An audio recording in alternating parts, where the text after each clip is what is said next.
السلام عليكم ورحمة الله وبركاته. ازيكم يا احلى واجمل متابعين في الدنيا؟ يا رب دايما تكونوا بخير. اللهم صل وسلم وبارك على سيدنا محمد وعلى اهله واصحابه اجمعين.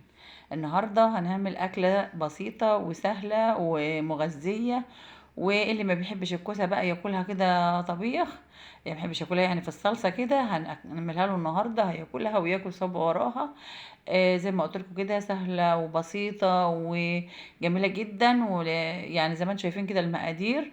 اول حاجة انا معايا 2 كيلو من الكوسة او كيلو ونص.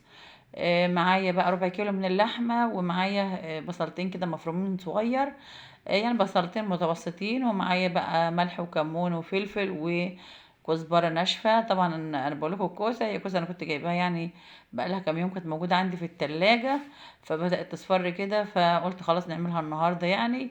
بس ما فيش مشكلة، هي مش يعني مش هي حلوة، مش زي يعني مش وحشة ولا حاجة، هي زي الفل.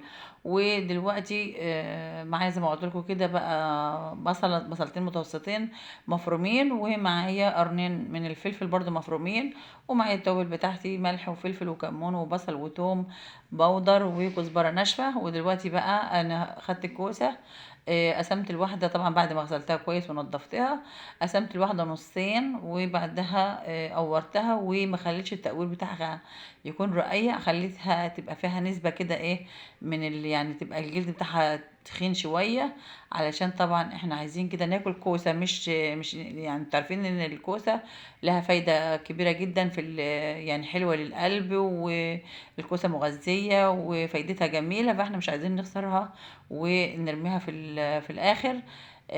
لا احنا عايزينها ناكل كوسة تغذينا وتبقى حلو. زي ما قلت لكم كده انا ما قورتش الكوسه قوي يعني ما خليتهاش رقيقه، خليتها فيها ايه خليتها سمكها تخين شويه. القلب بقى اللي انا خدته منها برضو مش هرميه، زي ما قلت وريت لكم كده على المبشره، وهجيب بقى كده القلوب اللي هي اللي انا طلعتها يعني منها، وهفرمها اعملها كده بالمبشره انعمها. هاخد جزء على اللحمه، والجزء التاني هفرشه في الصينيه. طبعا انا جبت بقى الصينيه اهيت، وبعد كده بقى هنحشيها وهنرصها واحده جنب واحده. بس انا بوريكم يعني ان احنا هنعملها ازاي. لو انتوا اول مره بتتابعوني يا ريت تشتركوا في القناه وتفعلوا جرس التنبيه علشان يوصلكوا كل وصفاتي، وما تبخلوش عليا بلايكاتكم ولا كومنتاتكم الحلوه. انتوا بخليني جامد يا جماعه، ما تبخلوش بالله عليكم، وساعدوني كده وحطوا كومنت، عايزين القناه بتاعتنا ترجع كده تشتغل تاني، فدعموني كده وقفوا جنب مني. طبعا بقى نزلت بربع كيلو اللحمه، نزلت عليه بالبصله، ونزلت عليه بشويه من اللي انا طلعته من الكوسه ده اللي هو القلب بتاع الكوسه والفلفل، وحطيت طبعا التوابل، وهقلب الكلام ده كله مع بعضه. طبعا عندنا الحاجات اللي حطيتها ديت هتكتر كمان اللحمه بتاعتنا، وهتديها طبعا نفس وقيمه غذائيه حلوه.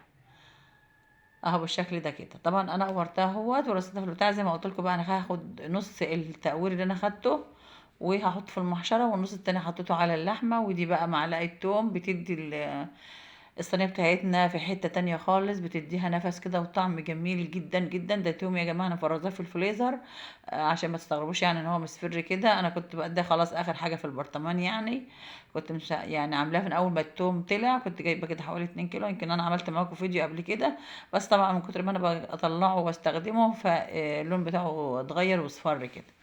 طبعا بقى زي ما قلت لكم كده اهوت هجيب بقى بقيه الكوسه اللي انا مطلعاها من القلب ديت، هفرشها ده في الاول في الصينيه، وبعد كده بقى هحشي الكوسه وهاخدها اوريكم تاني بقى هنعمل ايه.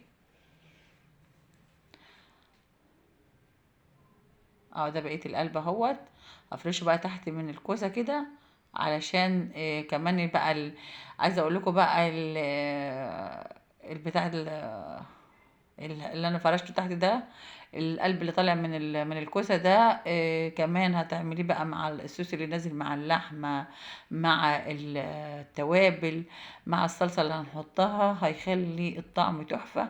وهتاكلوا كده يمكن تغمسوه كمان بالعيش اكتر يعني هتحبوه جدا لانه هيبقى طعمه تحفه. نازل طبعا اللحمه نزلت عصارتها في قلبه، الكوسة برضو فطعمها جميل جدا يا جماعة، ومغذية جدا جدا وحلوة، يعني أتمنى انكم تجربوها. انا كده خلاص فرشتها اهوت بقى، هحشيها وبعد كده هرجع لكم تاني بعد ما احشي الكوسه بتاعتنا. انا طبعا كنت بصور بايد وبمسك بايد، فطبعا هي هنحشيها زي ما كنا بنحشي محشي كوسه عادي بالشكل ده كده. اخلصها بقى حشو وارجع لكم تاني. كده بقى انا خلاص خلصت الكميه اهوت، فاضل لسه معايا لحمه. وهجيب برضو حوالي نص كيلو بقى من البطاطس كده، هقوره برضو جنب منها واعملها، لان فاضل لحمه لسه تعمل زي حوالي برضو نص كيلو او اكتر من نص كيلو. فانا هقور بقى البطاطس ديت، هنقورها برضو ونعملها زي الكوسه كده، وهنحشيها ونحطها عشان نكمل بقيه الصينيه بتاعتنا.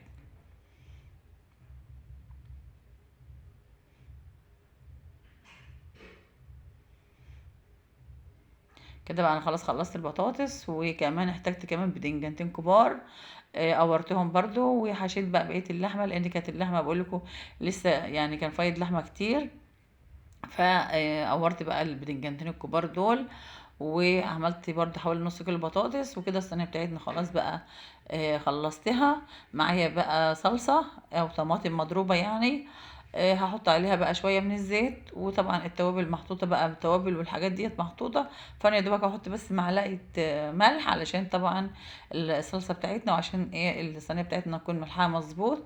فهنزل بمعلقه بسيطه كده، ولان طبعا انا حاطه مع التوابل برضو ملح. فبعد ما تستوي كده هدوقها، ان حسيت انها محتاجه ملح هحط لها. وطبعا الملح ده حسب الرغبه. فانا حطيت بس ملح، مفيش غيره، ملح والزيت مع الطماطم اللي انا ضرباها. دي طماطم عندي كانت مسوياها يعني، وحطها في الفريزر. طلعتها وضربتها، وحطيت عليها معلقتين من الزيت ومعلقه الملح، وصبيتها كده على الصينيه بتاعتنا.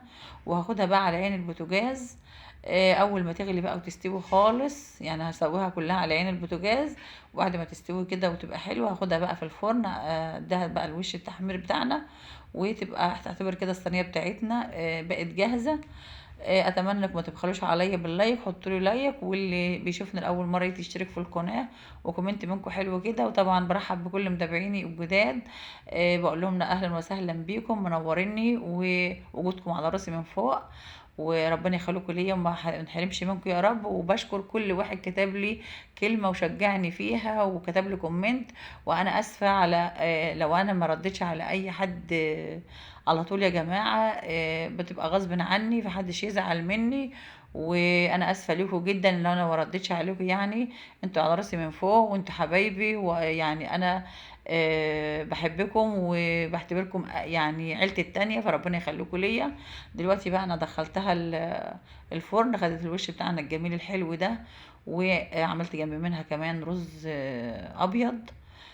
طبعا تعملي رز ابيض بقى، رز بشعريه اللي انت عايزاه. فانا عملت اهو جنب منها الرز الابيض، الرز الابيض. وطبعا ده بدنجان انا كنت محداه عندي، بدنجان مسلوق كده محداه عندي.